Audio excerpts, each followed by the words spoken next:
예, 감사합니다. 오늘 대표 기도가 너무너무 제 마음에 쏙 들었어요. 뭐가 쏙 들었냐면 어떤 구절이냐면 하나님 통치 안에 살게 해주십시오. 이 구절이 너무너무 오늘 설교 내용하고 같은 건데 너무너무 준비한 설교 내용하고 맞아가지고 대표 기도가 너무 마음에 쏙 들어오는 거예요. 그래서 우리가 이제 한 해를 보내고 이제 새해를 살기 위해서는 내 뜻 안에 사는 게 아니고 하나님 통치 안에 사는 거예요. 이걸 하나님 통치 안에 사는 것을 성경은 그걸 천국이라고 그래요. 하늘나라의 삶을 산다고 그럽니다. 그래서 오늘 말씀 제목은 뭐냐면 빌립보서 4장 4절 말씀입니다. 제가 봉독할게요. 오늘 짧아요. 주 안에서 항상 기뻐하라. 내가 다시 말하노니 기뻐하라. 뭐 하라고 그래요? 무조건 기뻐하래요. 어떻게 언제 그냥 기분 좋을 때 기뻐하라고 그래요? 아니죠. 항상 기뻐하라고 그래요. 이게요 굉장히 한 절 말씀인데 어렵죠. 어떻게 우리가 기뻐할 수 있어요? 어떻게 항상 기뻐할 수 있어요? 그런데 이거 하나님의 명령이잖아요. 항상 기뻐하라고 그래요. 그래서 오늘 제목이 이제 송구 영신을 예배를 오늘 드리면서 그러니까 마지막 한 해 예배를 드리면서 이제 내년에는 항상 기뻐하는 삶을 살자. 그리고 지금까지도 우리가 항상 하나님 기뻐하는 삶을 살았어요, 사실은. 그런데 그거를 갖다가 우리가 이 땅에서 보면 뭐가 그냥 제대로 뜻이 안 맞고 내 뜻이 이루어지지 않고 그랬지만은 오늘날까지 우리가 있었던 이 자체가 뭐냐면 하나님 뜻에 맞는 삶이에요. 그렇기 때문에 우리는 하늘을 보고 기뻐했던 삶을 살았었어요. 그래 연말이 되면 항상 여기저기서 시상식이 열려요. 맞죠? 뭐, 예를 들어서 뭐 TV에서도 뭐 시상식 하는 걸 많이 중계하고 그러는데 그 TV뿐만 아니고 각 단체나 조직 이런 사회에서도 항상 시상식을 많이 합니다. 한 해 동안 어떤 결실을 맺은 거에 대해서 상을 주는데 거기 상을 받으면서 항상 이렇게 물어봐요. 마이크를 대면서 수상 소감을 물어보죠. 그러면 뭐라고 그러냐면 항상 따라 붙는 말이 있어 늘상. 하나님께 영광을 돌린대. 물론 예수를 안 믿는 사람도 때에 따라서 그런 얘기도 해요. 물론 예수 믿는 사람들은 당연히 내가 지금 이렇게 상을 받게 된 것도 내가 이 시상식에 자리에 선 것도 전부 다 누구 덕분이다? 하나님 덕분이다 하면서 모든 그 영광을 내가 갖는 게 아니고 하나님께 돌린다 그 말이에요. 그래서 저는 과연 그 사람이 하나님께 영광을 돌립니다 한 그 사람이 정말 하나님의 말씀을 알고 복음을 알고 그 하나님께 영광을 돌린다고 했는지가 저는 의심스러워요. 과연 진짜 성경에서 말하는 정말 하나님께 영광을 돌렸냐? 그러면 예를 들어서 이런 거죠. 그러면 그 상을 받는 사람은 영광을 돌리는데 그분 그 밑에서 상 받지 않은 사람들은 그럼 영광을 안 돌렸다는 얘기예요? 그런 말은 아닐 거 아니에요. 그러니까는 상을 받는 이 세상에 1등만 자랑하는 그런 나라가 아니단 말이에요. 예. 하나님께 영광 응원하는 소감을 들을 때 저는 그런 말을 정말 알까? 정말 복음이 뭔지를 알까? 이 자리에 서게 해주신 하나님께 대한 감사의 마음과 아울러서 또 예수를 믿는 자라서 그 상을 받는 것은 하나님의 이름을 영화롭게 한 것이라는 아주 대견스러운 자화자찬을 한단 말이에요. 자기를 자랑하는 거죠. 그러니까 하나님은 정말 당신의 백성들이 하나님의 백성들의 삶에 개입을 해가지고 그들이 원하는 영광스러운 자리에서 그 삶을 인생을 도우시고 그들에게 그 잘난 모습, 그 성공한 모습을 보시면서 그들에게 신분 상승과 업적을 흡족해 하시면서 거기에 영광을 받으시는 그런 하나님이냐 이 말이에요. 그러니까 내가 이 땅에서 성공하면 하나님이 영광을 받고 성공하지 않으면 영광을 안 받는 그런 분이냐 이 말이요. 그러면 사업 망하고 건강도 지금 나빠지고 병을 얻고 그러면 그런 종류의 사람들은 하나님께 영광을 돌리는 게 아니고 1년 동안 어떤 삶을 살았다? 누대는 삶을 살았다는 얘기입니까? 그런 말은 아닐 거 아니에요. 그렇죠? 그래서 그것은 전부 다 뭐냐면 그 올라간 사람, 시상식에 올라간 사람은 하나님께 영광을 돌릴 수 있는 거라면 그 아래에 있는 모든 기독교인들은 다 실패한 사람이 되어버려요.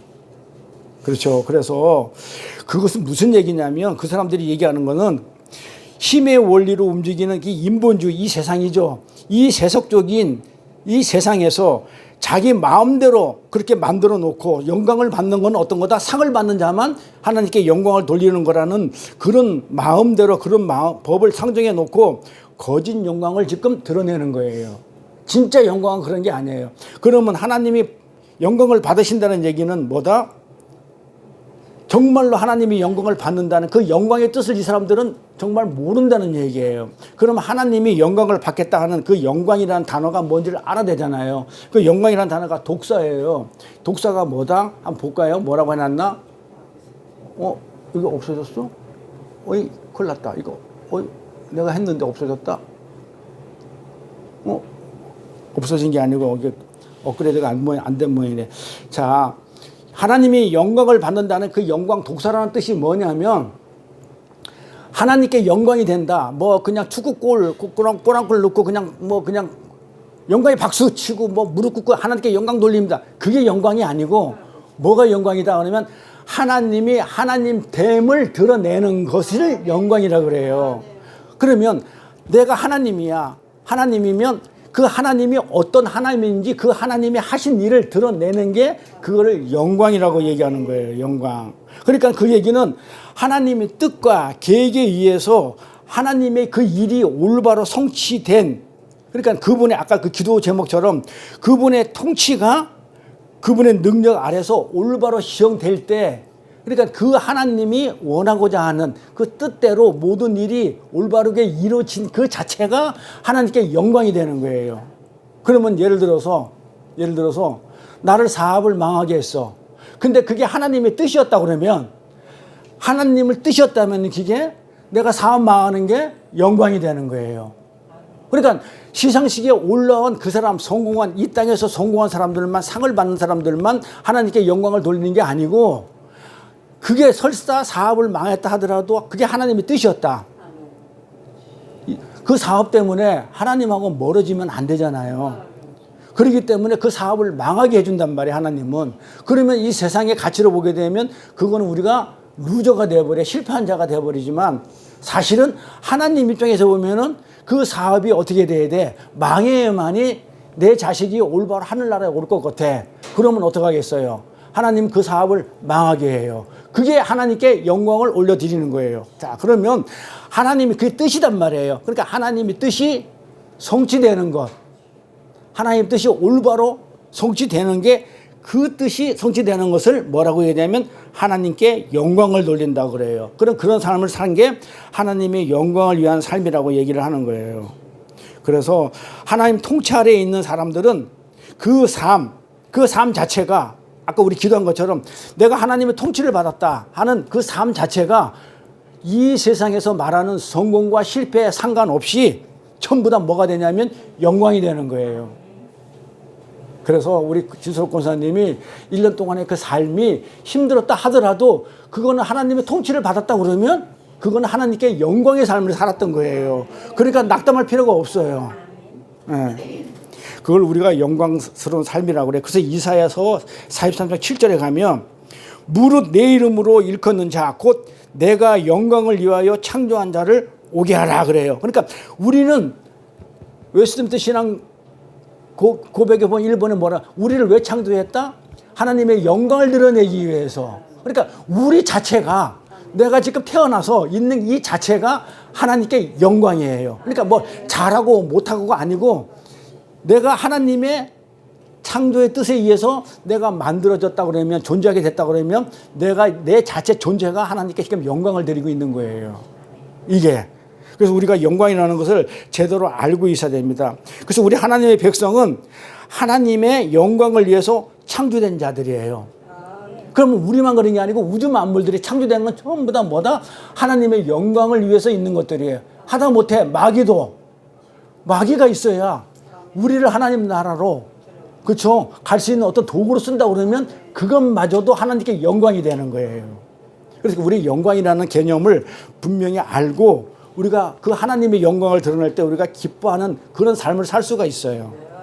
그러니까 이렇게 한 해가 마무리되는 시점이 되면 너나 할 것 없이 항상 그러죠. 자, 이제 우리 지난 한 해를 돌봅시다. 어떻게 살았나. 이렇게 한 해를 돌아보면서 우리가 연초 세운 그대로 세상의 성공이 내 삶에 이루어지면 나를 칭찬해. 나는 정말 잘 살았어. 그러는데 열심히 살았는데 계획이 못 미쳐. 세상 것을 가지지 못한 것에 대한 한없는 또 자괴감도 갖게 돼요. 그래서 우울증 걸려가지고 죽는 사람도 있다니까요. 기독교인들이 세상 것을 취하지 못했다고, 내가 연초에 이런 일을 하겠다고 했는데 그것이 이루어지지 않았다고 우울증이 걸려가지고 죽어요. 그러나 우리 성도는 그런 세상의 가치를 성취하는 세계관이나 가치관으로 사는 게 아니죠. 좀 전에 얘기했지만 성경에 나온 대로 우리 존재 자체가 하나님께 영광이 된다니까요. 네. 그래서 오늘 본문을 보시면 사도 바울이 빌립보 교인들에게 뭐라고 했냐면 항상 기뻐하라고 그랬죠. 자, 이 얘기 무슨 얘기냐? 항상 기뻐하라. 이 얘기는 어떤 행위를 하라는 건 아니죠. 그러면 뭐예요? 감정에 지금 명령을 하는 거야. 기뻐하라는 그 감정을 가지라는 거예요. 그렇죠? 이거 감정이잖아요. 행위가 아니고. 기뻐하라 하는 그 감정에 지금 명령을 내리고 있어요. 그러니까 가끔 기뻐하라는 것도 아니고 어떻게 하라고요? 항상이래. 항상 기뻐하래. 그 매 순간을 얘기하는 거죠. 하나님의 명령이잖아요. 사도 바울을 통한 하나님의 명령이잖아요. 그러니까 지금 하나님은 우리의 마음, 감정까지도 지금 다스리고 계신단 말이에요. 자, 그런데 우리는 하나님이 명령을 내렸어. 항상 기뻐하라고 그랬어. 그럼 내가 기뻐해야지 하는 그 의지를 발동시켜가지고 내 마음 먹은 대로 기뻐집니까? 안 기뻐집니까? 안 되죠. 그러니까 우리 감정은 뭐다? 내 마음대로 제어가 안 돼요. 컨트롤이 안 돼요. 내가 기뻐해야지 한다고 해서 기뻐지는 게 아니고 감사해야지 해서 감사해지는 게 아니에요. 슬퍼서 어쩔 줄 모르는 사람한테 내가 너무너무 슬픈데 이러면 안 되지. 하나님이 기뻐하라 했으니까 나한테 내가 명령을 하는 거야. 야, 기뻐져라. 기뻐져라. 이런다고 해가지고 아무리 명령해도 이 감정이 말을 듣나요? 말을 안 듣죠. 실패로 인하여 고통스러운 자신에게 감사하고 아무리 명령을 해도 그 감정은 고통과 원망에서 감사로 둔갑하지 않아요. 그런데 성경을 보면 우리 감정에 수많은 명령을 해요. 사랑해라, 기뻐해라, 감사해라, 탐내지 말라, 미워하지 말라. 이런 감정 발휘가 무조건 그러면 옳으냐 이 말이에요. 하나님의 명령이니까 우리는 옳다고 봐야 되잖아요. 그러면 한번 봅시다. 과연 그게 옳은 것일까? 그러면 무조건 사랑해야 돼요? 자, 무조건 사랑하라고 그랬잖아요, 항상. 그러면 뭐든지 사랑해야 돼요? 자, 형제를 사랑하는 것은 뭐예요? 옳은 일이죠. 맞잖아요, 형제를 사랑하는 거는. 근데 죄를 사랑하라고 그러면 어떻게 돼요? 그건 옳지 않잖아요. 그러니까 지금 사랑하라 그랬단 말이에요, 하나님이. 기뻐하라 그랬단 말이에요. 그러면 그 명령이 형제를 사랑하는 것은 맞아. 그래. 그렇게 해야 돼. 그런데 하나님 명령에 따라야 돼. 그런데 죄를 사랑하라고 그러면 그 명령에 따라야 돼, 안 따라야 돼요? 안 따라야 되잖아요. 그런데 왜 하나님은 사랑하라고 그랬냐고요? 기뻐하라고 그랬냐고요? 옳지 않은데. 그러니까 무조건 옳다는 얘기가 아니잖아요. 그러니까 이웃 것을 탐내는 것은 옳지 않죠. 남의 것을 탐내는 것은. 그런데 예수님이 뭐라고 그러냐면 예수님은 선한 것을 탐내고 있거든요. 선한 것을 탐내고 있는 것은 예수님이 하는 것은 옳은 일이에요. 맞아요? 그러니까 잘 보세요. 자, 내가 기뻐하고 사랑하고 그 다음에 감사할 수 있는 것은 대상이 어떤 거냐 따라 가지고 달라져요. 예를 들어서 형제라는 대상을 사랑하는 건 맞아요. 근데 마귀라든지 죄를 사랑하는 대상이 되어버리면 그건 옳지 않아요. 그러면 이 사랑하는 이 감정은 어떤 대상이냐에 따라 다르게 나타나요. 그러면 우리가 언제 기뻐할 수 있느냐? 언제 기뻐할 수 있어요? 대상이 누구냐에 따라 가지고 달라진다고 그랬죠. 하나님일 때 우리는 항상 기뻐하는 거예요. 그게 지금 그 얘기를 하고 싶은 거예요. 대상이 누구냐예요. 그러니까 예수님이 이런 얘기를 했단 말이에요. 십자가 지기 전에 제자들을 불러놓고 내가 너희와 함께 유월절 먹기를 원하고 원하노라 그래요. 무슨 말이에요? 자, 유월절에 지금 포도주하고 떡을 먹으면서 그 최후의 만찬을 한단 말이에요. 내가 이걸 너희들하고 같이 하기를 내가 원하고 원하노라 그래요. 이 원어가 뭐예요? 원하고 원한다는 공부했어요? 에피투미아, 탐심이에요. 그러니까는 예수님이 탐심하는 것은 옳아요. 그런데 우리가 탐심은 뭐라고 얘기하냐면 사도 바울이 우상 숭배라서 나쁜 거라 그래요. 그러니까 우리가 하는 거는 나쁜 거고 옳지 않은 거고 예수님이 하면 옳은 거예요. 그러니까 같은 탐심인데도 욕심을 내는 건데도 예수님이 하시면 옳아. 내가 하면 옳지 않아.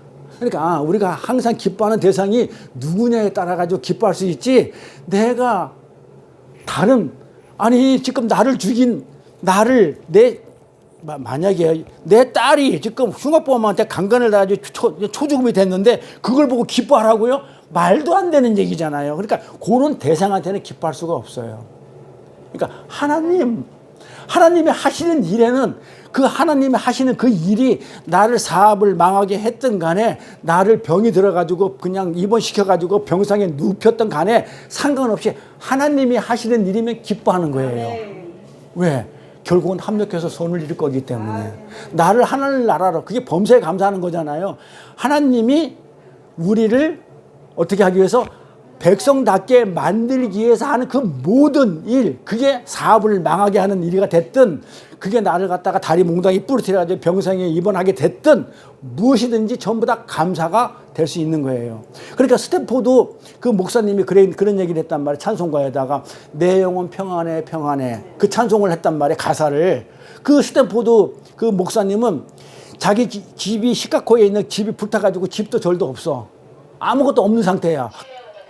근데 설상가상으로 딸 둘이 연못에 빠져 죽어버려요. 근데 거기서 감사를 해요. 기뻐해요. 왜? 우리 인간적인 세상의 가치관으로 볼 때는 그건 슬픈 일이야. 그런데 하나님이 그렇게 하셨다고 여기면 그게 감사가 돼버리는 거예요. 그러니까 대상이 누구냐 따라가지고 달라지는 거예요. 그래서 사람을 미워하는 것은 나쁜 거지만 마귀를 미워하는 것은 선한 거예요. 그래서 우리는 이렇게 감정이 카멜론처럼 옳고 그름의 색이 지금 바뀌게 돼 있어요. 대상에 따라 가지고. 자, 그럼 전도서 한번 가볼까요? 뭐라고 해놨나? 전도서 3장 보면요. 이거 다 아시는 내용이에요. 천하에 이 세상에 범사가 모든 일이죠. 기한이 있고 모든 목적이 이룰 때가 있고 날 때가 있고 죽을 때가 있고 심을 때가 있고 심은 것을 뽑을 때가 있고 죽일 때가 있고 치료시킬 때가 있고 헐 때가 있고 세울 때가 있고 울 때가 있고 웃을 때가 있고 슬퍼할 때가 있고 춤출 때가 있고 돌을 던져버릴 때가 있고 돌을 거둘 때가 있고 안을 때가 있고 앉는 일을 멀리할 때가 있고 찾을 때가 있고 잃을 때가 있고 지킬 때가 있고 버릴 때가 있고 말도 많다. 찢을 때가 있고 꿰맬 때가 있고 잠잠할 때가 있고 말할 때가 있으며 사랑할 때가 있고 미워할 때가 있으며 전쟁할 때가 있고 평할 때가 있다고 그래요. 사랑할 때가 있고 미워할 때 전부 다 우리가 이렇단 말이에요. 그럼 이 말이 맞죠? 이 말이 맞잖아요. 그렇잖아요. 대상에 따라 가지고 쟤는 사랑하지 못하는 거잖아요. 형제는 사랑해도 이 말이 맞잖아요. 사랑할 때도 있고 미워할 때도 있고. 맞아요. 그런데 성경은 또 뭐라고 그러냐면 아까 우리 본문에는 항상 또 기뻐하고 항상 사랑하고 항상 감사하라고 그러면 이 말을 지켜야 돼. 그 말을 지켜야 돼. 어떤 말을 지켜야 되냐고요. 그러니까 어떤 말을 지켜야 되냐 이 말이에요. 네? 왜 성경은 우리에게 항상 감사하고 기뻐하라는 이 불가능한 명령을 내리냐 이 말이에요. 그건 뭔 말이에요? 우리가 이 세상, 마귀가 지배하는 이 세상에서 놀아나고 있는 이 세상에서는 일어날 수 있는 일이, 그러니까 지킬 수 있는 일이다, 없는 일이다. 없다는 얘기예요. 그러니까 항상 기뻐하라 이 얘기는 이 땅에서는 도저히 할 수 없는 그 일이에요. 우리가 그 이뤄낼 수 없는 명령이란 말이에요. 예? 그런데 그럼 어디서 하는 일이에요? 그 명령은 하늘나라에서 우리가 느끼게 되는 하늘의 감정이에요. 자, 우리가 성경을 제대로 봐야 돼요. 이 성경은 이 땅 얘기를 적어놓은 게 아니고 하늘나라 얘기를 적어놨기 때문에 항상 하늘나라에서는 우리는 항상 기뻐하고 항상 감사하고 항상 사랑하는 자로 살아요. 지금 그 얘기를 하는 거예요. 그러니까 뭐 부딪히고 자시고가 없어요.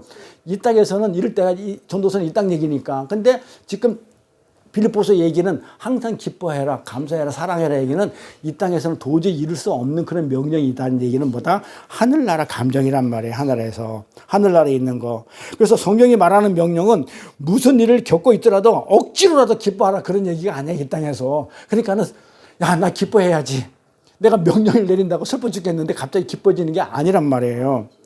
그리고 막 그냥 속으로는 죽이고 싶은데 내가 저놈을 용서해야지 해가지고 내가 억지로 용서한다고 용서가 되는 게 아니에요. 그게 끝까지 남아있어요. 남아있다가 언젠가 다시 튀어나와가지고 또 조진다고요. 그러니까는 그거는 용서가 아니죠. 정말 그거는 어디서 할 수 있는 일이라면 용서는, 진짜 용서는 하늘나라에 가서 할 수 있는 일이에요. 지금 하늘나라 얘기를 하는 거예요. 이렇게. 그래서 우리는 뭘 그러면 하나님은 왜 그러면 이 땅에서 할 수 없는 걸 가지고 이 땅에서 우리한테 얘기를 했을까? 왜 얘기를 했냐면 너희들 못하지? 율법 주니하고 똑같아요. 감정에 명령을 내리는 거나 말씀에 율법을 주거나 똑같아요. 한번 해봐. 그러면 뭐가 되겠어? 안 되네? 항복하라고. 그러니까는 이 세상 속에서는 항상 기뻐할 수 없고 감사할 수 없고 사랑할 수 없는 지금 나의 한계를 경험해 보라고. 한번 해봐. 그러니까 못해요. 이래 되잖아. 그러면 어떻게 되겠어요? 그러면 항상 기뻐할 수 있고 항상 감사할 수 있고 사랑할 수 있는 그 하늘의 삶을 소망하게 되겠죠. 자, 근데 우리가 지금 어떤 상태냐면, 우리 장로님, 우리가 지금 어떤 상태냐면 하늘 백성이잖아요. 하늘나라의 백성이잖아요. 그러면 우리는 어디가 있어요? 이미 하늘나라에 완성이 돼가지고 하늘나라에 가 있는 자단 말이에요.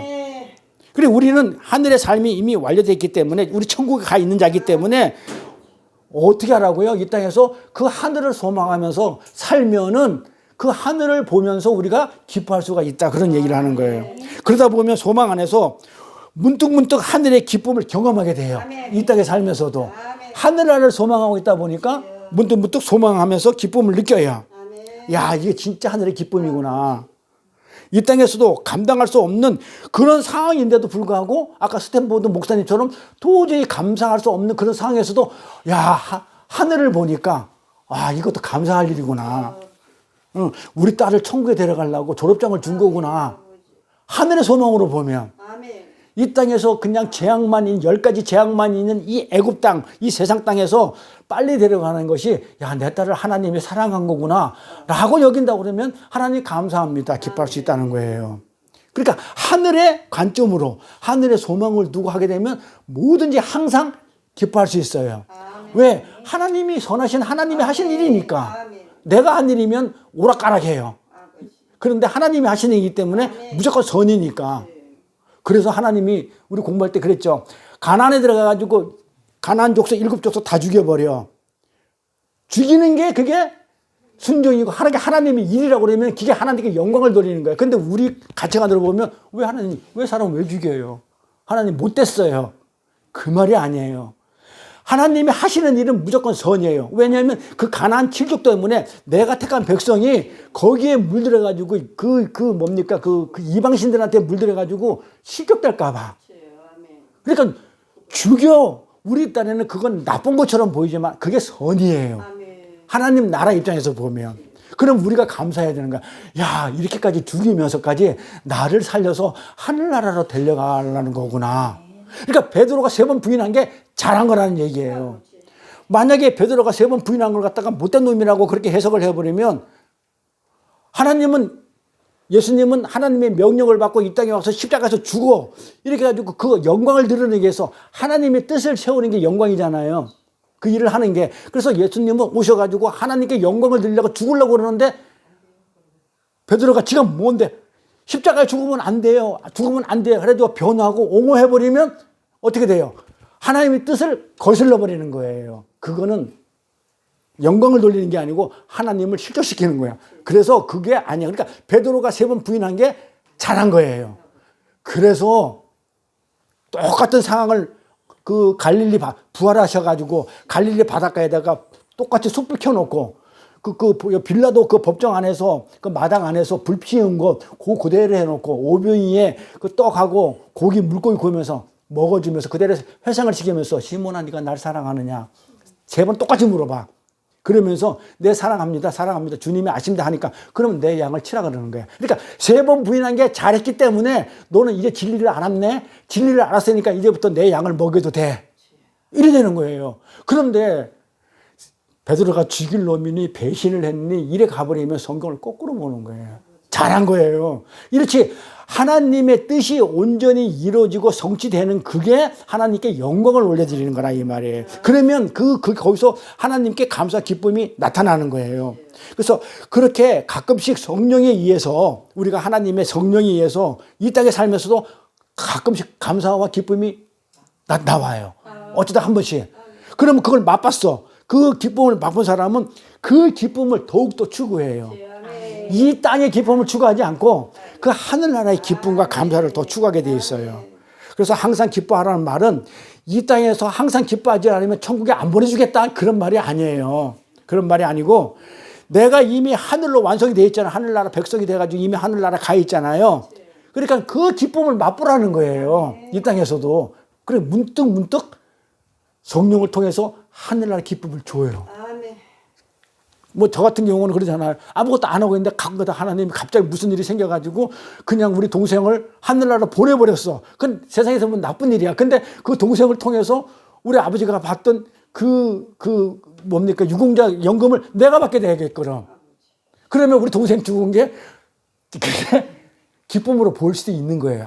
졸업장 받고 가면서 나한테는 이렇게 문득 내가 계획지도 않고 알지도 못했던 어떤 사건 때문에 내가 어떤 문제가 해결된다든지 하면서 그 하늘의 기쁨과 내가 하늘의 감사를 느낄 수 있어요. 그러면 이걸 느낀 사람은 이 세상의 기쁨하고 비교가 안 되기 때문에 이 하늘의 기쁨만 더 성취하려고 추구하게 돼 있어요.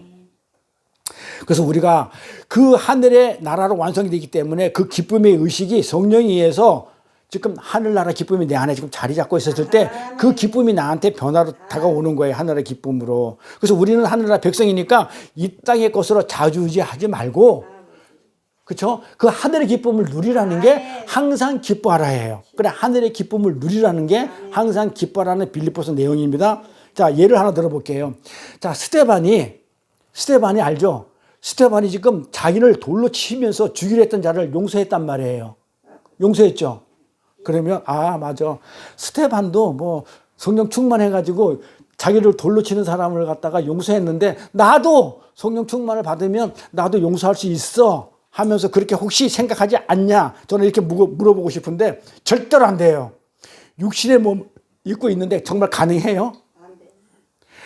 정말 그 스데반을 돌로 친 사람은 정말 가까운 이웃이었단 말이에요. 같이 가까운 이웃이 늘 만나서 얘기하고 나눴던 그 이웃에게 가까이 지냈던 자에게 멀리도 아니야. 멀리서 돌 던진 것도 아니야.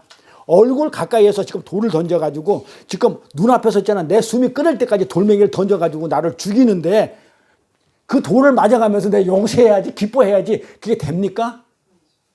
되나요? 우리가? 안 돼요. 그런데 스데반은 그렇게 했다니까는요. 그러면 스데반은 어떻게 돼서 그렇게 했냔 말이에요. 자, 우리도 안 돼. 그럼 스데반도 육신을 입기 때문에 절대 육신을 입고 있으면 그렇게 안 돼. 나를 돌로 치고 얼굴에서 돌을 찍고 있는데 와 감사해 용서해야지. 이게 나오냐고요. 안 나와요. 근데 스데반 했거든요. 그럼 어떻게 했을까요? 아니지. 뜻인 걸 알았다? 맞아요. 그때 스데반이 문장을 보면 그래. 성경 보면 스데반이 그렇게 돌을 맞으면서 어떻게 했냐면 하늘을 본 거야. 하늘을 보니까 하나님 나라가 보이면서 하나님과 예수님이 거기 있더라 이 말이에요.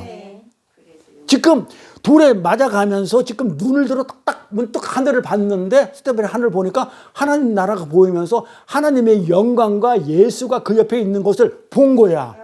그러니까 스데반이 무슨 생각이 들었냐면 평상시에 내가 하늘의 기쁨을 이렇게 추구하면서 살았던 사람이다 보니까 하늘을 소망을 두고 살았기 때문에 어떤 생각이 맞아.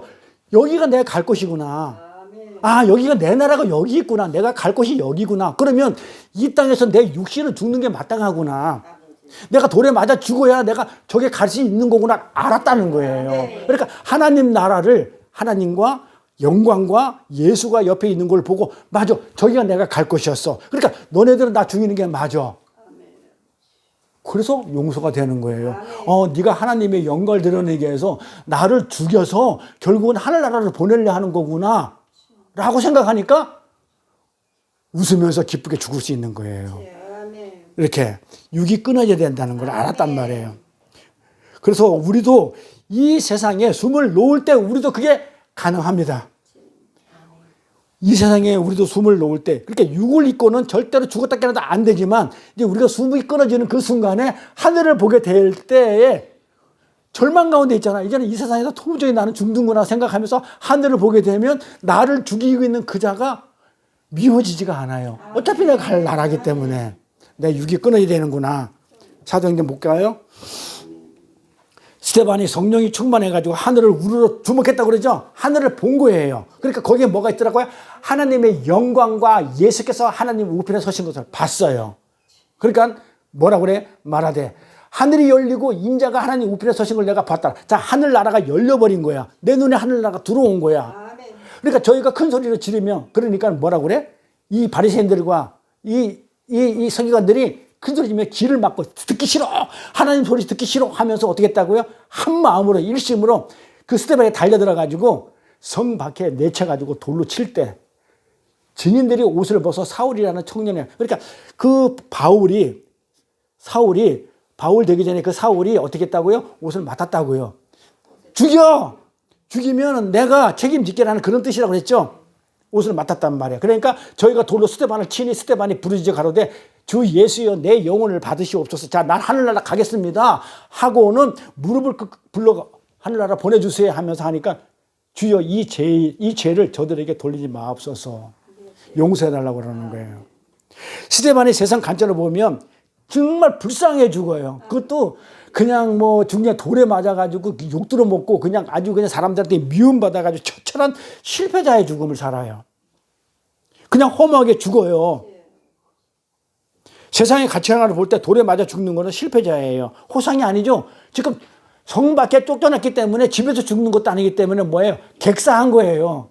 객사했는데도 어떻게? 그것도 그냥 돌에 맞아 죽는 그런 정말 호상이 아닌 그런 죽음을 맞이해요. 그 실패 현장에 뭐가 있다고요? 우리 인간적으로 보면 그 실패 현장에 누가 있어요? 하나님의 영광이 지금 스데반에게 지금 임하고 있다고요. 그 말은 무슨 말이에요? 그 말은 스데반이 죽는 게 하나님의 영광이 돼요.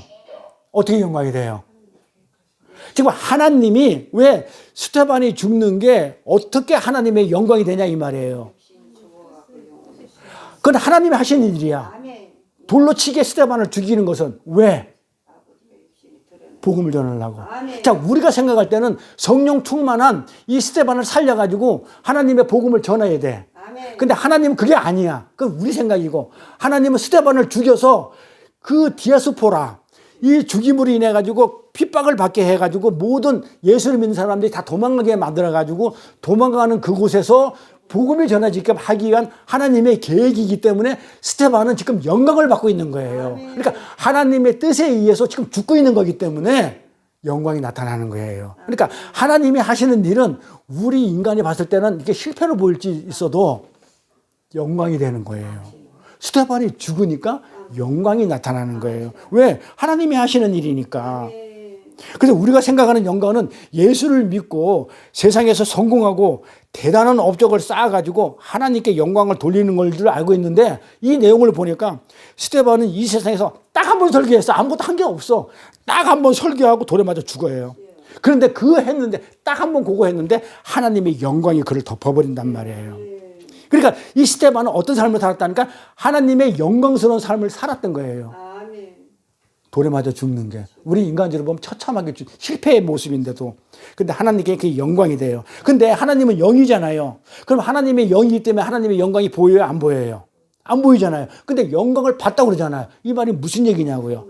스데반이 하나님의 영광을 보았다고 그러는데 어떻게 하나님 영인데 어떻게 영광을 봐요? 그러니까 스데반이 지금 돌에 맞아 죽는 그 궁지에 몰렸을 때 이것은 하나님의 계획이었고, 근데 이건 하나님이 기뻐하시는 일이라는 것을 알았기 때문에 그게 영광이 되는 거예요. 그러니까 영광의 뜻이 뭐라고요? 하나님 됨이 드러나는 것. 그래, 요거는 하나님 일을 하기 위해서 모든 하는 그 일이 영광을 드러내는 일이에요. 요게. 그러니까 그 기뻐하는 일인 줄 알았기 때문에. 그러니까 하나님 일이 무엇인지를 알았기 때문에 그게 영광이 드러났기 때문에 영광을 보았다 이렇게 얘기한 거예요.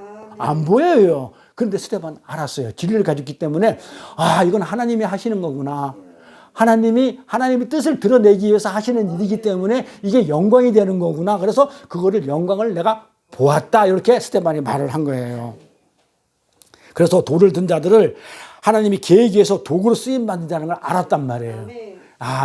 이 사람이 나쁜 사람이 아니고 하나님의 영광을 드러내기 위해서 나를 죽여야만이 영광을 받게 되는데 요게 뭐다? 도구로 쓰이는 자들이구나. 알았기 때문에 용서할 수 있었던 거예요. 그러니까 우리가 이 세상 관점으로 절대 용서 못해요. 그렇지만 하늘의 관점으로 하나님의 백성의 입장에서 나는 이미 하늘나라 갔는데 그러니까 이 세상에서 나를 이랬든 저랬든 간에 죽이든 살리든 뭘 했든 간에 내가 이미 하늘나라에 가 있다는 결론이 나 있는 상태에서 그들이 뭐 하든 간에 나를 하늘나라 보내기 위한 도구였다고 생각하면 다 용서가 되는 거예요. 그래서 스탠포드 목사님이 자기 딸이 죽었어. 그래서 자기가 목사가 됨으로 인해서 자기가 하나님께 영광을 돌릴 수 있는 그런 사람이 됐다고 그러면 기쁜 거예요. 감사가 되는 거예요. 기쁜 것보다도. 그래서 사도 바울이 뭐라고 그래요? 나는 죽는다 그래요. 왜 그랬다고요? 그 자리로 밀려간다는 게, 그 용서의 자리로 밀려간다는 게 이게 쉽지가 않아요. 그러니까는 이거는 왜 쉽지 않냐면 내 자신이 이 땅에 있는 내 자신, 내 자아가 내 자기 부인이 된 사람들만 하늘나라의 소망을 가지고 하늘 사람이 됐다는 그 자의식이 있는 사람들만 하는 거기 때문에 이 세상에서 죽은 자가 되기 때문에 이게 쉽지가 않아요. 안 쉬워요. 그런데 그래서 사도 바울이 내가 매일 죽는다고 얘기하는 이유가 이 땅에서는 잘 하기가 힘든 얘기니까 하늘에 소망이 없으면 이처럼 스데반이 자기가 겪고 있는 그 일이 지금 돌에 맞아 죽어가는 그 일이 하나님의 계획과 통치의 결과물이라는 것을 인정하고 수긍할 때 지금 뭐 했다면 하나님의 영광이 임하고 있었어요. 그러니까 하나님이 하나님 되심이 나타나는 것, 하나님이 계획에 의해서 하나님 통치로 하나님 일을 하시는구나를 알게 되면 그 영광이 보이는 거예요. 영광이 되는 거 하나님한테. 그래서 영광의 단어가 여기서 나오는데 하나님 되임이 드러나는 것이 독사의 영광입니다. 그러니까 하나님의 영광이 나타나는 그 자리에 지금 뭐가 있으면 예수님이 계시죠. 우편에. 자, 그런데 왜 예수님을 등장시킬까요? 하나님의 영광이 드러나는 그 자리에 하나님의 영광이 드러나는 그 자리에 예수님이 하나님 우편에 서신 것이 기록되어 있단 말이에요. 왜 갑자기 이런 기록을 해놨겠어요? 예수님이 그런 삶을 살았단 말이에요. 그러니까 가장 이 땅에 오셔가지고 하나님의 영광을 드러내면서 산 사람이 예수이기 때문에 그 예수를 보고 맞아 나도 스데반이 맞아 나도 이게 하나님의 영광이 되는 삶을 그렇게 좀 죽으면 나도 그 하늘나라에 예수와 같이 있겠구나라는 것을 알았다는 거예요. 그래서 예수를 등장시켜요. 이렇게. 그래서 예수님은 하나님의 뜻과 계획에 온전히 순종하심으로 하나님의 영광을 온전히 드러내신 분이잖아요. 그래서 예수님의 삶을 하나님의 영광이라고 칭찬해줘요. 자, 요한복음 가볼게요. 뭐라고 해놨나? 어떻게 칭찬하나? 예수께서 이 말을 하시고 눈을 들어 하늘을 우러러 가사대 아버지여 때가 이르렀나이다 그래요. 자, 봐요. 지금 이 시점이 어느 시점이에요? 예수께서 말씀을 하시고 눈을 들어 하늘을 봤어. 똑같이 스데반처럼 하늘을 봐. 하늘을 우러러 보니까 아버지여 때가 이르렀나이다 그래. 때가 뭐야? 이제 내가 이제 십자가 지을 때가 됐나이다. 자, 그래요. 그러면서 뭐라? 아들을 영화롭게 하래. 그게 무슨 말이에요?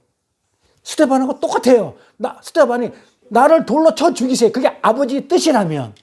그러니까 아들을 영화롭게 하라는 얘기는 그게 아버지가 나를 십자가에 매달리는 게 그 아버지 뜻이라면 나를 십자가에 달리게 해주세요. 이게 영화예요. 영광을 돌리는 거예요. 그래서 아버지 뜻대로 내 뜻대로 마옵시고 아버지 뜻대로 하옵소서 한 게 예수님이기 때문에 하나님께 영광을 돌리고 영화롭게 한 거예요. 그러면서 나로 아버지를 영화롭게 하사 그래요. 그럼 나는 어떻게? 내가 아버지 뜻을 이루어지는 게 영광을 드러내는 거예요. 너는 가가지고 십자가에서 매달려 죽어. 때가 이렇단 말이야. 죽을 때가 됐단 말이야. 나는 십자가에 매달려 죽을 테니까 대신에 아버지 뜻이 이루어지는 그게 영광이고 영화로운 거니까 그 뜻을 그대로 이루세요. 이 구절이 이해가 되죠. 그러니까 영광이라는 거, 영화라는 게 아버지 뜻이 이루어지는 게 영광이에요. 내 뜻이 이루어지는 게 아니고. 그래서 아버지께서 내게 하라고 주신 일을 지금 아버지를 영화롭게 했다 해놓고 나서 이어지는 말이 뭐다고요? 내가 아버지가 하라는 그 일을 내가 하겠다는 거예요. 십자가 지겠다는 거예요. 내가 이루겠다는 거예요. 아버지가 하라는 그 십자가를 내가 지게 되면 그게 아버지를 영화롭게 하는 거기 때문에 영화롭게 하소서 하면서 나한테 하라고 주신 그 일을 내가 이루어 아버지를 이 세상에서 영화롭게 했다고 그래요. 그래서 영화롭게 한다는 말은 내 뜻대로 마옵시고 아버지 뜻대로 통치하라는 얘기예요. 그래서 영광을 어떻게 돌리냐면 아버지가 하는 일을 그대로 이루어 드리는 게 영화롭게 하는 거예요. 그러니까 스테반이 돌로 맞아 너 죽어야만이 이 복음이 전해져. 그랬기 때문에 스테반이 영화롭게 한 거예요, 아버지를. 그러니까 영화로운 삶을 산 거고 예수님도 영화로운 삶을 산 거예요. 그래서 진솔 권사님, 이 세상 살면서 힘들어요. 제가 알아요. 아는데 근데 하나님이 목적이 있어서 그렇다고 그러면 그렇지. 만약에 내 인생이 고달프고 꼬이고 힘든 삶을 사는데 그렇게 하는 것이 하나님의 명령이라고 그러면 스테반은 죽여서 예수님도 십자가에 죽여서 영화롭게 됐다니까요. 그래서 내가 그렇게 사는 게 하나님께 영광이 된다면 그렇게 살면 그거는 감사가 나오는 거예요. 지금 그 얘기는 그렇게 기뻐할 수 있다는 거예요. 자, 너 올해 좀 망해야 되겠는데? 자, 하나님 뜻이 너 올해 좀 망해봐야 되겠는데? 그게 하나님 뜻이라면 그 일, 망한 그 일 자체가 하나님께 영광을 돌리는 일이에요. 그러니 예수 믿는 게 만만치 않은 거예요. 이 세상에서 예수 믿는 거는 세상의 뜻하고 많이 다를 수가 있거든요. 세상에서 망하면 실패해요. 그런데 그게 하나님의 뜻이라면 스테반이 죽는 거는 우리 생각하면 안 되는 거예요. 성령 충만한 스테반을 살려가지고 복음을 전파해야지. 사도 바울을 감옥에 넣으면 안 돼요. 그렇게 그냥 분기탱천해가지고 막 이곳저곳 다니면서 복음 전하고 있을 때 감옥에 넣으면 복음을 못 전하니까 집어넣으면 안 돼요. 근데 하나님은 뭐 했다고요? 감옥에 집어넣고 나서 신약 성경가 반을 쓰게 만든다고요. 그게 아버지 뜻이란 말이에요. 그러니까 감옥에 있는 게 하나님을 영광스럽게 하는 거예요. 그게 기뻐할 수 있어요. 내가 감옥에 있는 걸. 그게 가치관이 바뀌어야 돼요. 그러니 2024년 마지막을 결산하면서 내가 이 땅에서 이룬 것이 없어. 결과물이 없더라도 실패한 것이 아니란 말이에요. 왜 그래요? 하나님 뜻이 거기 있었다면. 그러니까 그것은 지금 하나님의 통치를 받고 있었기 때문에 그런 거지 하나님의 통치가 없이 내가 내 마음대로 나 돈 벌을 수 있었을 거야. 그런데도 불구하고 내가 통치받는다고 안 했어. 자, 이런 경우가 있어요. 내가 진짜 저기 가면 그러니까 예수 안 믿는 어디 직장에 가면 돈을 많이 준대. 근데 주일날이 없어. 근데 내가 거기를 안 갔어. 왜? 하나님의 영광을 하는 데에서 주일 지키기 위해서 안 가고 다른 데 가면 월급 조금 받았어. 자, 그러면 세상적으로 보면 어떻게 돼요? 손해잖아요. 하나님 통치를 안 받았잖아요. 근데 내가 하나님의 통치를 받고 싶어서 주일을 지키고 싶어서 월급 조금 전에 갔다 하면 그건 영화롭게 산 거란 말이에요. 그게 영화롭게 산 거예요.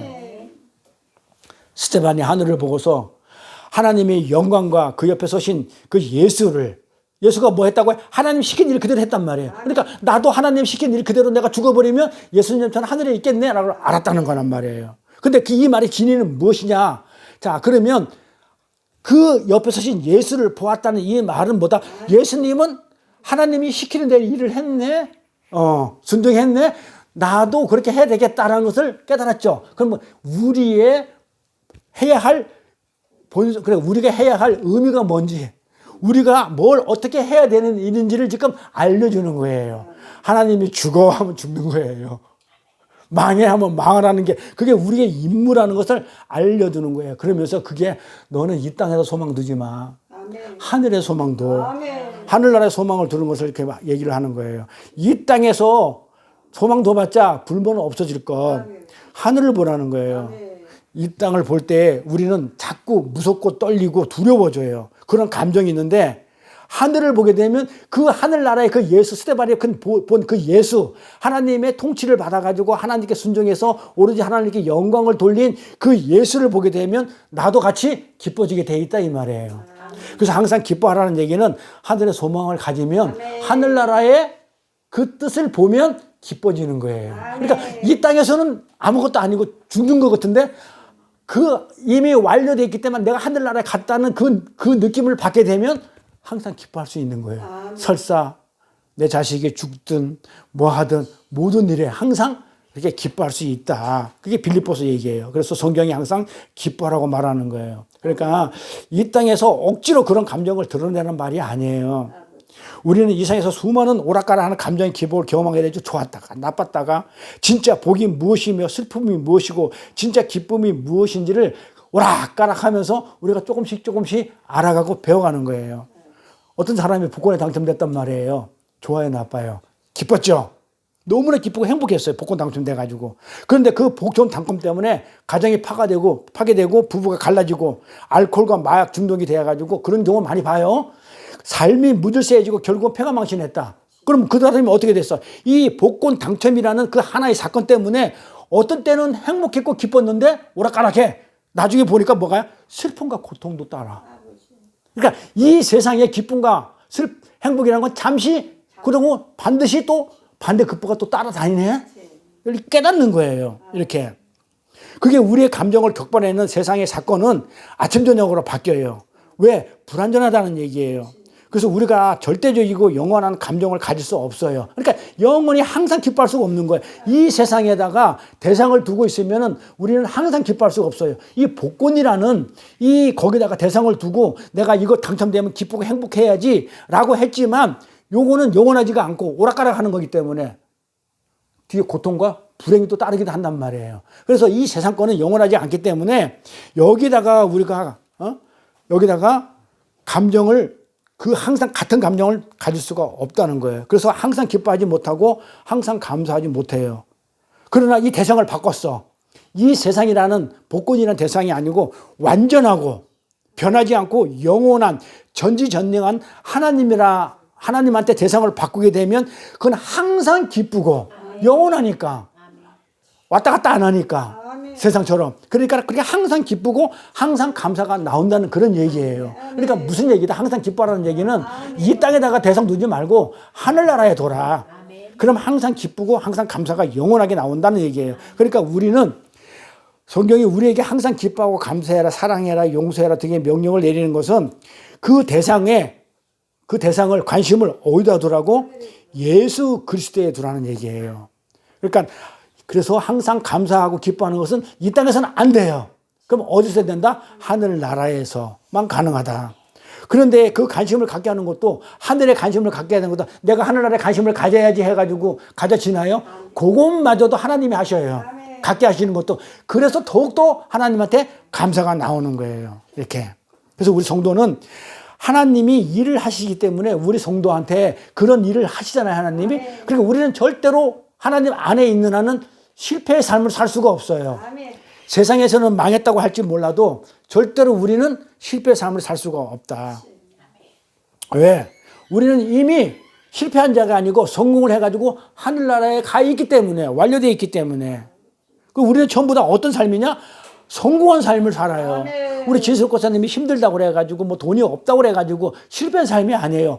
어쨌든 간에 하늘나라 가 있기 때문에 성공한 삶이에요. 성공한 삶이에요. 그래서 고린도서 뭐라고 얘기하는가 볼게요. 이 말을 10장 31절에 그런즉 너희가 먹든지 마시든지 무엇을 하든지 다 하나님의 영광을 위해 하라. 이 말이 무슨 말이에요? 자, 이걸 잘못 해석한단 말이에요. 이 말은 하나님의 영광을 위해 먹고 마시라는 게 아니에요. 사람들이 이렇게 한단 말이에요. 하나님의 영광을 위해서 먹어라, 마시라. 이 말이 아니에요. 그렇게 되면 뭐가 해야 되죠? 하나님의 영광을 위해서 먹고 마시라 그러면 내 행위가 돼버려요. 먹고 마시는 행위가 나와요. 수동태가 돼. 그러니까 내가 영광을 드러내는 일을 한다는 거예요. 그러니까 아니잖아요. 그럼 뭐를 하는 거예요? 이 말은 우리 일상인 먹고 마시는 것 그 자체도 하나님의 영광이 된다 이 말이에요.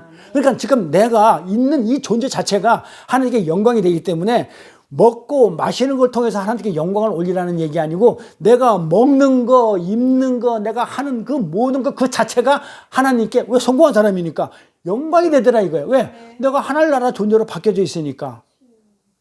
그렇잖아요. 그러니까 내가 하는 그 모든 일이 뭐가 돼? 하나님한테 영광이 되더라 이 말이에요. 능동태예요.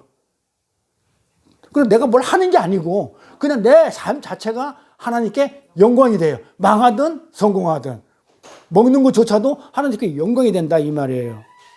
그래서 고린도 교회는 아주 특별한 은사를 가지고 있어야만 하나님께 영광을 돌리는 줄 알았어요. 방언하고 예언하고 막 일어나고 그걸 가지고 있어야만이 하나님께 영광이 된다고 이렇게 생각을 했어요. 그러나 하나님은 이미 완성된 우리 존재 그 자체로 하나님께 영광이 되는 거예요.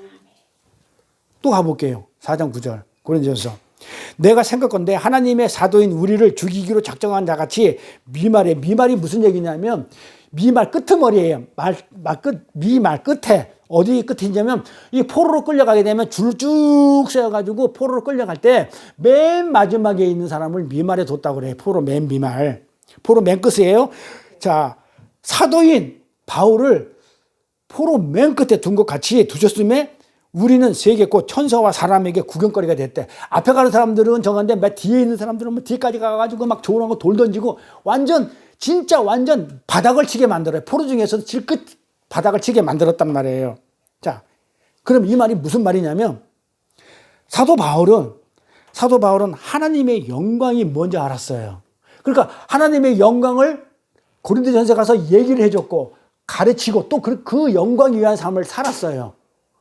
그러면 하나님의 영광을 위한 삶을 살았으면 성공해가지고 잘 먹고 잘 살아야 되잖아요. 안 살았다고 그렇게. 그게 하나님의 영광이더라 이 말이에요. 어떻게 살았냐? 하나님의 영광이 바울 삶 속에 드러나기 위해서 하나님의 영광이 바울의 삶 속에 드러나기 위해서 지금 하나님의 통치가 칼을 들고 아주 바울을 갖다가 지금 아주 그냥 못살게 굴어버리는 거예요. 이게 영광이에요. 하나님이 바울을 통해서 영광을 받으려면 잘 먹고 하나님도 좋고 나도 좋고 하면 얼마나 좋아.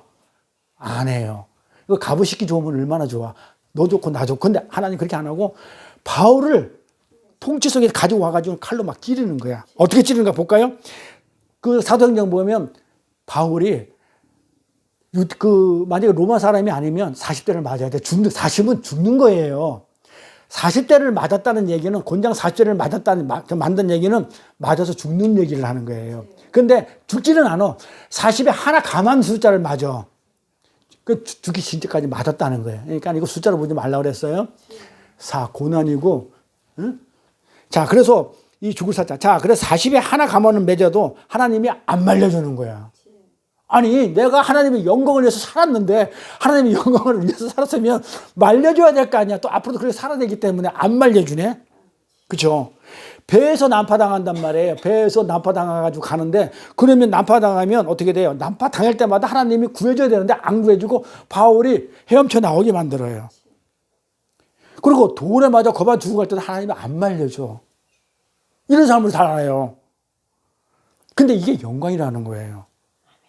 볼까요? 고린도전서 또 11장. 구경거리가 되는 게 하나님께 영광이래. 11장 뭐라 그래? 바로 이 시간까지 우리가 줄이고 목마르고 헐벗고 매맞으며 정처가 없고. 자, 어떻게 하나님의 영광을 올려드리는데 갈 데가 없어. 배고프고 목마르고 물도 없고 목마르고 헐벗고 매맞으며 정처가 없어. 갈 곳이 없어. 이 시간까지야.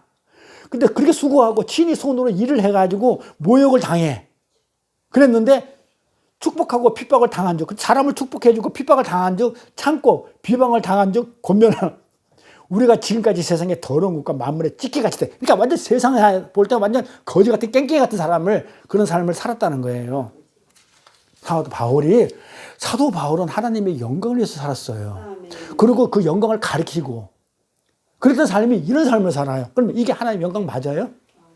이게 맞냐고. 이런 삶을 사는 게. 이런 삶을 사는 자체가 이 세상에서 루저, 실패한 자로 사는 매맞고 고난받고 환난받고 더러운 찌꺼기 같은 삶을 사는 게 그게 하나님의 영광이 되나요? 돼요? 이게 맞다는 거예요. 그러니까 우리가 생각하는 이 세상하고 하나님이 보는 가치관이 달라요.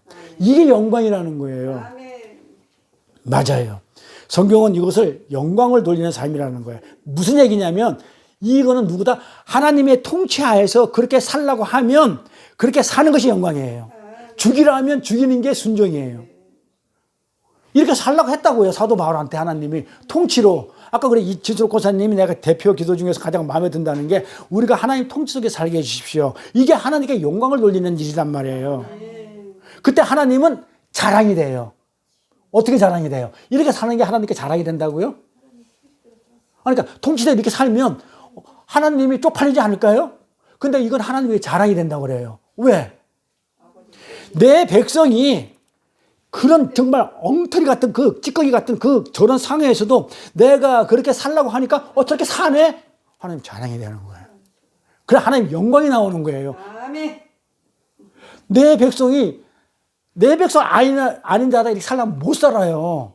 그런데 하나님의 통치를 받고 있으니까 저렇게 살라고 그러니까 저건 도저히 살 수 없는데 저렇게 사네? 요걸 지금 하나님이 지금 보이고 싶은 거예요. 자랑하고 싶은 거야.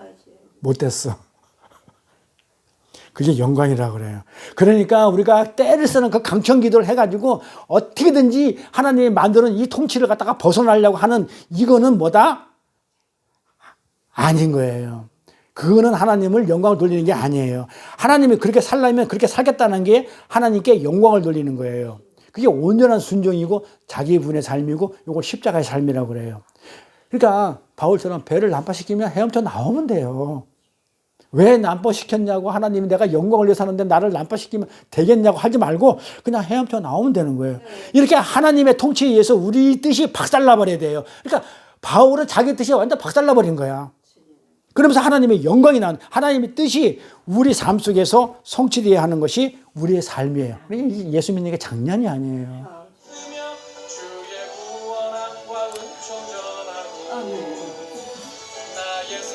뭐야? 이게 왜 갑자기 나와? 그런 말이에요. 그래서 이렇게 하나님의 통치에서 우리 뜻이 박살나야 되죠.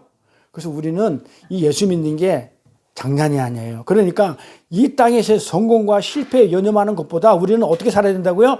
나는 흙에서 나왔죠. 흙에서 온 육신을 입고 있기 때문에 육신을 입고 있는 한은 이 땅의 것을 좋아할 수밖에 없어요 라는 그런 내 자의식이 필요해요.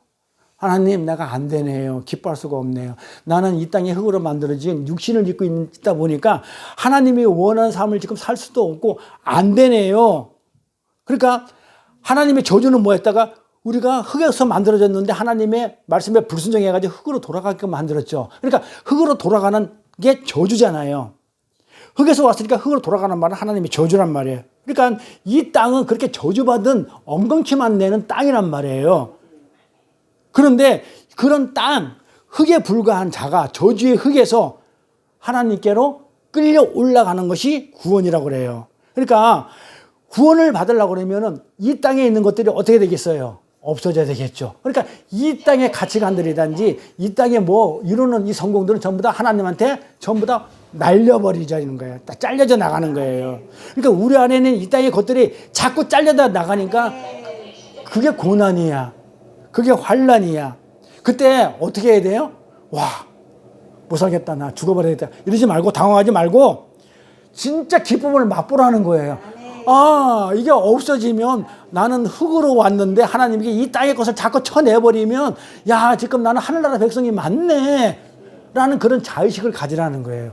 야, 정말 내가 구원에 확신이 없었는데 내가 하나님이 자꾸 이 세상 걸 갖다가 자꾸 잘라버리는 내 안에 있는 거를 돈도 날려버리고 뭐 자꾸 이렇게 하네? 야, 그러면 맞네. 그럼 구원의 확신을 갖게 되기 때문에 뭐예요? 당황하지 말고 와, 하나님이 나 같은 자를 구원해 준다고 하면서 기쁨을 가지라는 거예요. 감사라는 거예요. 그래서 성경이 항상 기뻐하라 감사를 할 때는 반드시 그 안에 뭐가 붙었냐면 주 안에서예요. 주 안에서 예수 안에서 감사하고 기뻐하라는 말이에요. 그러니까 그 예수 안에서 감사하고 기뻐하려면 그 예수를 알아내겠어 몰라야 되겠어요. 알아내기 때문에 예수를 잘 배우고 예수를 잘 알아야 돼요. 이게 우리가 교회에서 할 일이에요. 그러니까 하나님께서 우리 안에 찾아오셔서 우리의 죄인들의 삶을 낱낱이 폭로시키죠. 우리의 삶에 이 죄인들의 삶을 살다 보면 그 결과가 어떤 것인지 낱낱이 알려주기 위해서 우리 안에 있는 죄를 자꾸 들춰내요. 들춰낸단 말이에요. 그때는 어떻게 돼요? 그때는 내가 이런 죄인 맞네 하면서 통곡하고 아파야 돼요. 이게 산상순에서 나오는 심령이 가난한 거예요. 내 안에서 나오는 거는 정말 죄뿐이 없네요. 그러면서 내가 아파하고 통곡할 때 그게 애통하는 거예요. 애통해야 돼요. 근데 그게 복이 있다고 그랬단 말이에요. 내 안에 있는 것은 죄뿐이 없네요. 나를 어쩌면 좋아요. 이러면서 내 심령이 가난해지는 거. 그리고 예수의 은혜를 붙들고자 하는 것. 그래야 예수의 십자가를 꼭 붙들게 되기 때문에 예수 없으면 난 마귀 새끼가 맞아요 하면서 그 죄가 들통이 날 때마다 나는 어떻게 해야 되냐면 나는 예수 없이 살 수가 없네요. 아멘. 결말이 어떻다는 걸 알려줬기 때문에. 근데 내가 애통해야 된단 말이에요. 그게 복이 있는 자예요. 아멘. 근데 이렇게만 하나님이 역사하는 게 아니고 우리 땅에 있으면서 죄만 들추려는 게 반대로 어떻게 또 성령님을 보내줘가지고 또 어떻게 하나님께 순종하는 삶을 또 살게 만들어요. 아멘. 그렇죠? 그러니까 광야가 애굽에 있는 세상에 있는 그 모든 습관 옛사람을 내려놓게 하는 것이고 또 가나안에 가기 위한 법을 만드는 거야. 이 광야가 지금 교회잖아요. 그러니까 이 인생이잖아요. 우리 인생 속에서 때로는 이 세상 것을 다 치고 죄를 드러내는 일도 하지만 애굽에 있는 것을 다 모조리 쳐버리지만 때에 따라서는 하나님의 또 성령을 보내줘가지고 또 순종하는 삶을 또 살게 만들어요. 아멘. 그게 그 순종하는 삶을 또 살게 하심으로 거기서 뭘 느끼게 됐냐면 내가 하나님한테 이런 삶을 살아드린다고 하면서 거기서 또 기쁨과 환희가 또 나오기도 해요. 경험하기도 해요. 그때 와, 내 안에도 이 순종의 삶이 있네 이렇게 하는 거예요. 하면서 육신으로는 도저히 경험할 수 없는 그 순종의 삶, 그 하늘의 삶을 경험하면서 야, 이게 진짜 행복한 거구나를 알고 배우면 되는 거예요. 뭐 성공하고 실패하고 이런 데다가 연연하지 말고 하나님의 백성들은 하나님 통치 아래 있을 때가 비로소 완전해져요. 이게 무슨 얘기냐면 하나님의 백성들은 하나님의 통치 안에 있을 때만 가장 행복해요. 왜 그래요? 완전해져요. 왜요? 창세기에 나와요. 창세기 1장에 태초에 하나님이 천지를 창조했다 해놓고 나서 그 창조한 그 모습을 보니까 그냥 혼돈, 질서가 없고 공허하고 그 다음에 어둠으로 꽉 찼단 말이에요. 그때 빛이 와가지고 채워줘야 돼요. 그러니까 우리가 하나님의 절대 의존 존재로 만들어진 우리가 하나님에 빠져나간 그 자리가 공허한 자리란 말이에요. 그러니까 이 공허한 자리를 하나님에 빠져나간 그 자리에 하나님이 들어오지 않고 세상에 어떤 돈, 명예, 권력이 들어온다 하더라도 이 공허가 채워지지가 않아요. 그러니까 하나님이 빠져나간 자리에는 선악과를 먹고 빠져나간 자리에는 반드시 하나님이 들어와야만이 아멘. 공허가 채워져요. 아멘. 그래 그때 그래서 진정한 행복을 알게 되는 거예요. 아멘. 그거를 그래서 그때 완전한 기쁨과 행복과 감사와 평안과 안식을 누리게 돼 하나님이 들어와야만이. 아멘. 그래서 진정으로 감사가 되고 항상 감사하게 하고 기뻐할 수 있어요. 그래서 하나님께 순종할 때 우리의 삶에 진정한 기쁨이 와요. 그런데 세상은 하나님의 통치를 벗어나가지고 내 욕망을 채우는 것을 성공으로 착각을 해요. 이 세상의 욕망을 채우는 것을 성공했다고 착각을 하는데 잠시뿐이죠. 꿈이라고 그랬죠. 아비, 그거는 꿈이야. 잠시 꿈은 깨는 거야. 깨고 나면 아무것도 없는 것들이야. 이 세상에 욕망 채우는 것들은. 이런 거잖아요. 물고기가 그 넓은 그 물고기가 물속에 있다 보니까 와, 땅이 너무너무 넓어. 이 넓은 땅이 있는데 왜 내가 물에서만 살아야 돼? 이렇게 생각을 하는 거야. 그래서 내가 왜 물에서만 살아야 돼 하면서 기어 나와가지고 모래사장에 가지고 하루 종일 일광욕을 해. 그럼 뭐가 돼요? 굴비가 돼요. 물고기가 물에서 살아야 되는데 왜 내가 물에서만 살아야 돼? 하면서 땅으로 기어 나와가지고 모래사장에 앉아가지고 햇빛 쬐으면서 일광욕 하는 그 사이에 말라가지고 굴비가 돼버려요. 오늘 그 장로님이 저한테 지포를 갖다 줬는데 마찬가지예요. 지포 그것도 마찬가지고 오징어도 마찬가지고 북어도 마찬가지예요. 물속에 있어야 되는데 이게 일광욕을 하네. 모래사장에 나와. 왜 내가 물속에만 있어야 되냐? 그럼 북어가 돼요. 똑같은 놈이에요, 이거. 그러니까 하나님이 살라고 하는 그곳에서 존재하는 것이 진짜 자유고 그게 진짜 성공한 것에 하나님으로 채워져야만이. 그러니까 하나님이 살라고 한 곳에 있을 때 이걸 바라크 복이라고 그래요. 그러니까 물고기는 창세기 보면 물고기를 만드시고 창조하시고 나서는 그들에게 복이 있으라 복을 줘요. 그 다음에 공중에 나는 새를 창조하시고 그들에게 복이 있으라면서 복을 줘요. 그러니까 무슨 얘기다 그게? 복이라는 얘기는 물고기가 공중에 있으면 안 돼요. 굴비 돼요. 자, 그러면 공중에 나는 새는 물속에 있으면 안 돼요. 공중에 있어야 돼요. 그러니까 그게 복이에요. 이걸 바라크라고 그래요. 그러니까 복은 뭐다? 우리가 이 땅에서 받는 그런 복을 얘기하는 거예요. 해피니스, 해프닝이 아니에요. 뭐다? 브레싱이에요. 축복. 그건 뭐다? 내 자리에 있는 거. 물고기는 물속에 있어야 되고 그 다음에 공중에 나는 새는 공중에 있어야 되고 그럼 우리는 어디 있어야 돼요? 피조물 자리에 있는 게 요게 복이에요. 내 자리를 지키는 것. 그 내 자리를 지키는 것만이 이게 진정한 자유고 하나님의 통치를 받는 거기 때문에 하나님의 통치를 받는 자리가 내 자리예요. 하늘나라야. 백성이니까. 그렇기 때문에 거기서 진정한 자유고 그게 진짜 성공이에요. 하늘나라 가는 게. 그러니까 자동차가 육지로만 다녀야 되는데 바다로 뜨면 그 추락이에요. 그거 죽는 거예요. 그래서 우리는 이 세상에서 하나님 통치 아래서 순종하면서 진짜 자유를 배우는 거예요. 그리고 그 자유를 어떻게 돼요? 배우면 그냥 배우는 끝나는 게 아니고 이 자유를 누리면 돼요. 뛰쳐나와서 내 욕망, 세상에 뛰쳐나와가지고 내 욕망 채우려고 해봤자 굴비가 되는 것을 우리는 배우는 거예요. 이게 우리 성도의 인생이에요. 우리는 세상의 판단에 요동치지 말고 세상이 이건 옳다 그러다 거기에 요동치지 말고 오직 하나님의 영광만을 위해 존재하는 하나님 나라의 백성으로서 지금 잘 살고 있기 때문에 설사 지금 내가 망했다 이런 게 없다 한 해 동안 뭔가 성과가 없다 하더라도 어떻게 된 거예요? 주눅치지 말고 또 뭔가 이뤘다고 부자가 됐다고 세상에서 말하는 그 부자가 됐다고 교만해지지 말아야 돼요. 그냥 하나님의 능력과 주권을 인정하면서 그냥 살고 있으면 돼요. 그냥 살다가 보면 진수록 고사님 잘 드세요. 진수록 고사님 생각이 많이 나더라고요.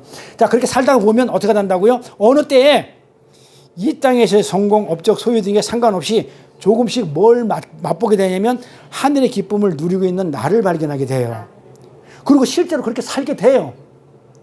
그게 하나님의 언약의 말씀이니까. 그래서 새해에는 우리 베들레 교회 성도님들 모두가 하늘의 기쁨으로 충만한 하나님의 되기를 그렇게 기원드리고 축원드립니다. 그러니까 항상 기뻐하셔야 됩니다. 뭐 조금 절망하거나 낙담하지 말고 항상 기뻐하시고요. 하늘나라를 보시면서 그렇게 사느라고 한 해 동안 하나님 뜻에 순종하느라고 한 해 동안 너무너무나 수고 많으셨어요. 그래서 여러분들 지금 이 자리에 앉아있지만은 잘못 살은 거 한 개도 없고 오직 하나님 뜻에 온전히 순종해가지고 전부 다 성공자라서 지금 이 자리에 있는 것이니까 여러분들은 전부 다 뭐다? 전부 다 승리자입니다. 그래서 여러분들에게 정말 축하의 박수를 드리는 바입니다. 기도하겠습니다. 하나님 아버지 감사합니다. 복된 성일을 맞이해서 이렇게 한자리에 모여 예배드릴 수 있는 복된 시간 허락하시며 감사합니다. 범사가 기한이 있고 모든 목적이 이를 때가 있나니 날 때가 있고 죽을 때가 있으며 심을 때가 있고 심은 것을 뽑을 때가 있다고 하신 말씀을 이 시간 기억합니다. 바로 엊그제 시작한 것 같은 이 한 해가 실로 유수와 같이 흘러가고 벌써 마지막 날을 앞두고 있습니다. 지금까지 도우시고 지킨 것을 감사드립니다. 이 모든 것이 주의 은혜인 줄 믿습니다. 이 시간 주님께서 베푸신 모든 은혜를 깊이 상고하며 진심으로 감사하고 기뻐하는 저희들의 삶이 될 수 있도록 인도하여 주옵소서.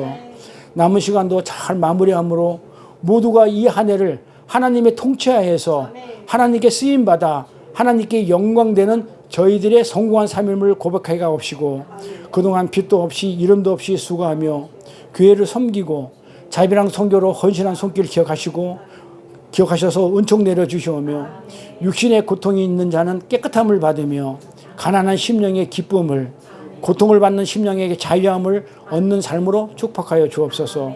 감사드리며 거룩하신 우리 주 예수 그리스도 이름 받들어 기도드려 싸움나이다. 아멘. 찬송가 301장